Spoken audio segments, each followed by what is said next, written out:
Well, this here's my new Ozona shirt. 823 schoolhouses, one school. That means all the students are learning in their own place right now, in their own environment, on their own team's page, but we're still one school. We're still Ozona. I'm going to read the second half of chapter 8 today. Tobias was able to get to the trading post and get some salt and ammunition, and get some advice from Thompson, the guy that owned the place. The last rays of sundown were vanishing rapidly when Tobias stopped at a small hammock and unhitched the horse.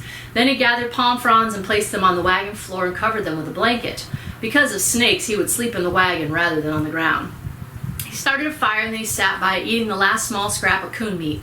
Shadows by the fire flickered through tree limbs and vanished upward, little dancers performing a musical ritual, or like dancers performing a musical ritual. From somewhere across the prairie came the lonesome cry of a whippoorwill.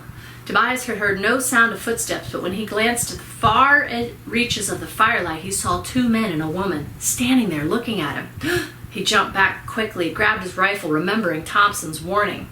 One of the men said, "We did not mean to frighten you. We saw your fire and we came to it. We mean no harm." As they came closer, Tobias recognized them as Indians. He stared at them intensely, trying to bring forth something long since forgotten. There was a familiarity about them, something in their faces that tugged at his memory. Then it came to him. "I know you. I don't remember the names, but you came to my place in the scrub when the men were chasing you for killing that calf." "We remember you well," one of the men said. "You are Tobias McIvy. We have never forgotten what you did for us, and all of our people know of this, but we never expected to find you here. Do you still not live where you did?" "No, some men burned my whole place down while I was away and we left after that. We live in the hammock on the east bank of the Kissimmee, about a day's journey from here." "Ah, I know this place you speak of. My people once had a village not far from there. I know it well."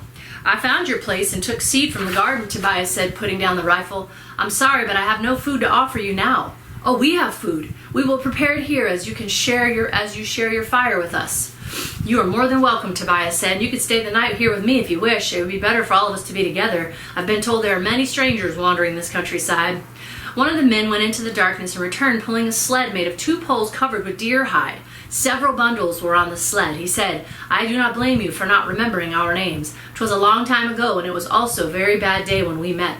I am Keith Tiger, and this is Bird Jumper, and this is my wife, Lily." "I won't forget your names again," promised Tobias. The men sat with Tobias by the fire as the woman took a pot from the sled and filled it from the deer hide pouch. And she poured water into the pot and she set it on fire. "This is Sofkey," Keith Tiger said, noticing Tobias's curiosity as he watched Lily. "We make it by soaking crushed corn in wood."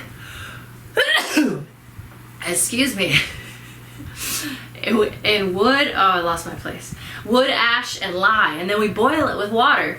It is a favorite of our people. When it is done, you will eat with us. Tobias appreciated the offer since the small portion of coon meat left him hungry still.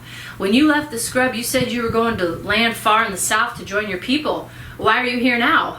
"We are on our way to Fort Caprone for bullets. The man who owns the trading post at Fort Dallas will not sell guns or bullets to an Indian, and we have heard that the man here will.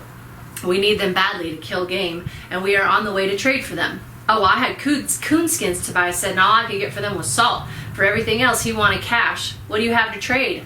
"Flour." "Flour?" Tobias questioned, his interest aroused immediately. "You've got flour?" "Yes," Keith Tigers responded, amused by Tobias's reaction. "Coontie flour. It is as good as the white man's flour. We like it better. It is made from the root of a sago palm, and it is free for the taking." "I've never heard of it, but I reckon I've eaten a ton of cattail flour."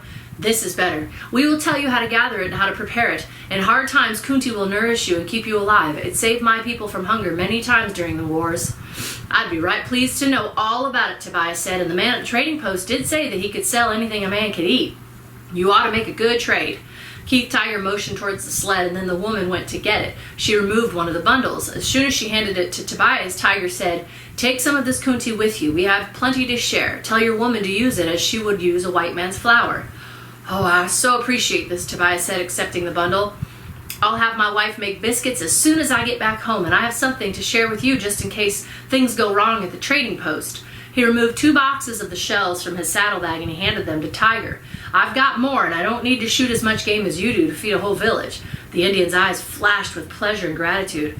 "Oh, this is truly a great gift to my people. We will use them wisely, and we do thank you. I'm just glad I had them to share. Tiger said, I see you have a horse now. I remember you did not have one in the scrub.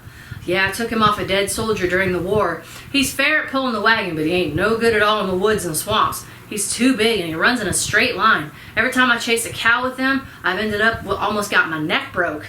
You remember I told you once before that what you need is a marsh tacky? A marsh tacky can take you through the swamp in the thickest of woods as swiftly as a deer. It is the best cow horse there is. Well, I sure ain't had no luck with that fella. So far I've got only one cow. Where do you keep your cow? Tiger asked. In a pen close to the house in the hammock. This is not good. You could not do this at all with a herd, even a small one. In the summer, you must let them wander the range freely, grazing wherever they find grass. You must follow the herd and not keep them pinned. When my people had cattle, they would let them range as far as 100 miles or more in the summer. In the winter, they would turn them loose in the woods and swamps, and they will survive. In the spring, you round them back up and put your mark on the new ones. If you keep them pinned, they will die. The marsh grasses and flood areas along the river has salt, and without this, your cattle will become sick. The best salt is along the St. John's. You mean if I want to own cattle, I'll have to leave the house and follow them wherever they go? This is true. There were times when my people had herds that stretched as far as the eye could see, and we followed them everywhere. Those who wandered with the herds were called Ishmaelites by the white soldiers. I do not know what the word means, but I think it is something bad. They did not say this of those who stayed in the villagers or farmers, only those who wandered the land. But if you do not wish to follow the herd, it is best you stay home and grow pumpkins. Ishmaelites, Tobias said as if weighing out the word. Maybe I'll do as you say. I wouldn't just like to be a pumpkin grower. If you catch a cow in the swamp, put your mark on it and let it go. Then catch another one and mark it. You can return for them later. If you keep them in a pen all the time, they're going to die. By now the pot of the fire was bubbling and the mixture had formed a thick gruel. Lily removed it from the fire, and then she handed a huge wooden spoon to Keith Tiger. He passed it to Tobias and said, You must eat first. It is custom of our people. Tobias dipped the spoon into the pot, put his mouth, and chewed. It's good, he said, swallowing and then smiling. It's really good. I hope we have corn this fall. I'm going to tell Emma about this. He passed the spoon back to Keith Tiger, and after he dipped it into the pot, he passed it to Bird Jumper. They would all eat from the same spoon and pot. When Bird Jumper ate, he passed it back to Tobias. Lily would wait until the men finished before eating. Later that night, 2 hours after talking, Tobias yawned and said, Well, I guess I better turn in now. It's been a long day and I need to hit the trail by sunup tomorrow. Keith Tiger said, Yes, we must start early too. We've been traveling mostly at night. It is best that no one sees us. But I am glad we came to your fire. If we had not recognized you, we would have remained in the darkness. He then handed the soft key spoon back to Tobias. Take this gift to your woman. Perhaps she can make use of it. We have many more of them in the village, and if you have ever need of my people, go to the far shore of the Great Lake Okeechobee. From there, walk south. You will not see us, but we will know you are there. Tobias took the spoon, put it in his saddlebag, and he said, I thank you for this. It will make Emma proud, and I know she will have use of it. I am so glad you stopped here for the night, and I wish you much luck with your trading. We'll have more food together before we depart at sunup. Tobias then climbed into the wagon and lay down on the palmetto bed, thinking for a long time about the strange word, Ishmaelite. All right, next chapter is chapter 9. All right, have an awesome weekend, guys.